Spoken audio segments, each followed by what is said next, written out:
Last week, Joao Felix went to Chelsea on a loan deal for 11 million euros. And last week, Joao Felix got sent off in his debut for Chelsea, making sure that the club can't use him for 3 games, which equals an entire month, in a loan deal that effectively would only be 5 months of game time. Well done, Joao Felix, but this got me thinking, what are the most expensive loan deals? If you look at the fee that the clubs had to pay per month for the player, and how did these loan deals actually turn out? So I have a list of 10 players that we're going to be talking about in this video. Don't worry, Joao Felix is definitely in the list. Let's start off with the video, and in number 10 we find a Chelsea player that went to Atletico Madrid for a loan fee of 18 million euros. The loan deal was actually for 18 months, so this would be a deal of 1 million per month. Joao Morata for Chelsea was absolutely not the striker that they were looking for. He had a lot of trouble with his confidence at the club. But to be fair, you can't really blame him. A lot of strikers have failed at Chelsea. Of course, Alvaro Morata, Lukaku, Fernando Torres, Joao Felix will be the next one, mark my words. But at Atletico Madrid, he did surprisingly well. In his first half season with the club, he only managed to score 6 goals in 15 games, which is not really that great. But season after, he did a little bit better with 20 goal contributions in 44 games across all competitions. But apparently the club still didn't want Morata at the club since they sent him out on loan to Juventus for 2 seasons. But they couldn't work out the deal, so he's back at Atletico Madrid as per this season, where so far he scored 6 goals in 16 games again, which isn't that great. I don't know what it is with this guy. Every club that seems to sign him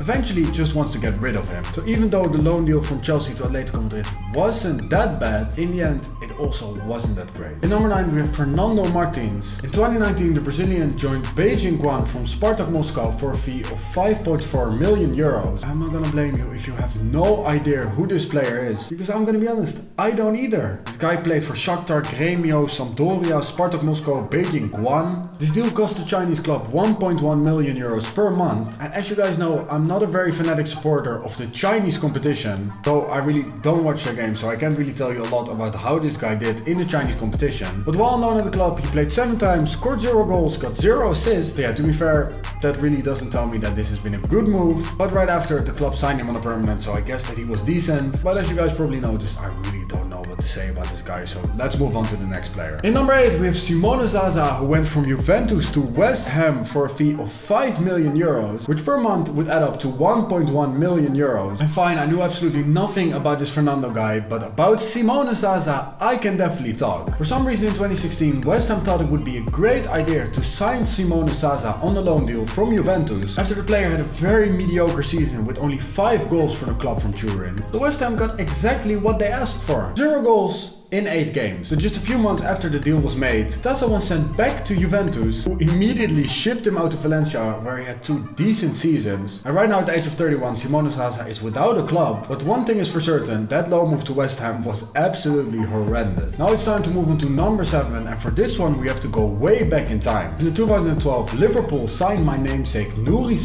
from Real Madrid for a loan fee of 5 million euros, which would add up to around 1.1 million euros per month. And at the beginning of the last decade, Nuri was an absolute baller. He was one of the better players in an insane Borussia Dortmund team. So naturally Real Madrid were interested, they signed the player, but that move definitely didn't work out because he only played 10 times for the club, scoring 1 goal. So Liverpool thought, let's sign this guy on a loan deal and try to revive Sahin's career. But this also wasn't a great success because after just a few months he was sent back to Real Madrid, who immediately loaned him out to Borussia Dortmund, where luckily for him his career started to pick up again. But in 12 games for Liverpool, Sahin still managed to get 3 goal contributions in all competitions. Sahin's loan move to Liverpool really wasn't a big success. In number 6 we find Saïd Benrahma's loan move from Brentford to West Ham. The deal was made in 2020 for a loan fee of 4.4 million euros, which would add up to around 1.3 million euros per month. And at the time he was playing for Brentford, they were still in the championship, but he was absolutely insane for the club. In his 2 full seasons with Brentford, he scored more than 10 goals, and in his second season even 17 goals in 46 appearances. But this guy was also a great playmaker, so West Ham wanted to try him out in the Premier League. And after an initial loan move, shortly after, West Ham made the deal permanent in January 2021 for a fee of 23 million euros. Benrahma's career at West Ham has been a mixed bag. At times he has been inconsistent, his decision making is not always the best, but this guy is such a great playmaker, and this season he's showing it again, because in an otherwise underwhelming season for West Ham, Saïd Benrahma is one of the shining lights. So even though you can say that his West Ham career has been pretty inconsistent so far, it needed some time, but at this moment surely you have have to say that it worked out for West Ham and Merama. Again, I'm not overly positive, but finally this is one player that had a somewhat decent move to a new club. In number 5 we find Giovanni Lo Celso, who made the switch from Real Betis to Tottenham Hotspur on loan for 16 million euros, which in the end would add up to around 1.5 million euros per month. After being in London on loan for a year, the club made the loan permanent for a very big fee, and that is exactly when things went wrong for Lo Celso and Tottenham. To be fair, the numbers from his first season on loan at Tottenham weren't that great either, because he only managed 2 goals in 37 games, while scoring 16 in 45 the season prior for Real Betis. The season after, he only managed to score 1 in 18 Premier League games, and in the 2021-22 season he only played 9 times for Tottenham, scoring 0 goals, before the club loaned him out to Villarreal, where he's still to this day. And one thing is for certain, this transfer definitely didn't work out both for player and for the club. Tottenham invested a lot in this guy for 2.5 frustrating seasons, so again, just like many players on this list, this one we can also write off as a complete flop. It was about time that we were going to see a Chelsea player here. It's not Joao Felix, we will talk about him very soon, but for this one we have to talk about Higuain's move from Juventus to Chelsea, who joined the club in January 2019 for a loan fee of 7.8 million euros, which would add up to around 1.5 million euros per month, and in return Chelsea got 5 goals in 18 games. Again, not that great for a player who broke the record in Serie A for most goals in one season, as he scored a whopping 36 in 35 for Napoli in the 2015-16 season, and that's why Juventus signed him for 19 million euros in 2016. You would think that Higuain was a great striker, well on his day he was, but when Higuain joined Chelsea he clearly didn't have the goal scoring talent anymore. I really think that it's just better to completely stop loan deals at all. Another player that completely failed at his club that he joined on loan. Let's just move on to the top 3 and hope that there is one player who had a positive loan spell. Otherwise I think that clubs have to watch this video and realize that expensive loan deals really aren't a thing. In number 3 we find the loan deal from Pablo Mari that happened in 2020 from Flamengo to Arsenal for a total fee of 8 million euros, which adds up to around 1.6 million euros per month. In his loan season with the club he only played 3 games for Arsenal. Literally, what's the point? And after that season Arsenal even signed him on a permanent deal for him to only further play a combined 12 Premier League games for Arsenal in 2 seasons. He then moved to Udinese in Italy and is now at AC Monza. But one thing is very clear, the 3rd most expensive loan deal per month in the history of the sport for someone who ended up playing a combined 14 Premier League games across 3 seasons for Arsenal. Again, it's not good enough. A waste of money.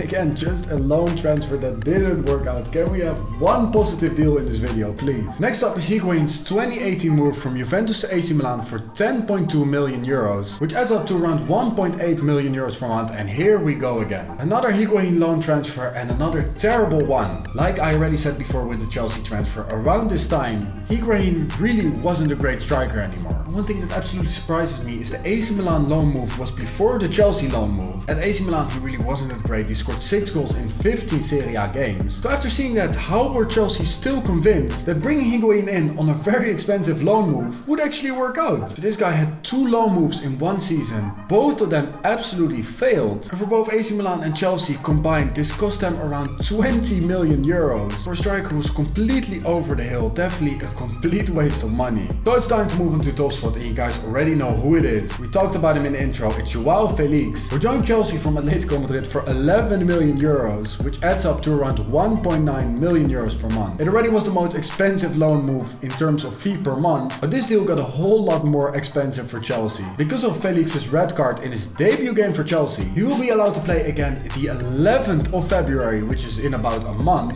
and even though he only played 1 game for Chelsea, which he didn't even complete, I have a bad feeling about this transfer. Like I said before with the Higuain deal, Chelsea is a graveyard for strikers. If big players like Fernando Torres, Lukaku and Morata couldn't even cut it for the club, then I really don't know if Joao Felix will do well for Chelsea. I just have a bad feeling about this. But hey, there's not much we can say, only thing is that he had a very bad start for the club. But I mean, let me know in the comments down below if you think this transfer will be a flop, or if you think that Joao Felix is still able to turn his Chelsea career around. So guys, that's the video done. It's pretty obvious that loan moves, expensive loan moves, are not the way to go for football clubs. Literally, there was only one semi-positive loan move in this list. So yeah, in my opinion, that already says a lot. Let me know in the comments down below what you think is the worst loan move ever in football. And as always, be sure to like the video, subscribe if you're new to the channel, click my videos to end screen right now, and I'll see you on the next video. Peace.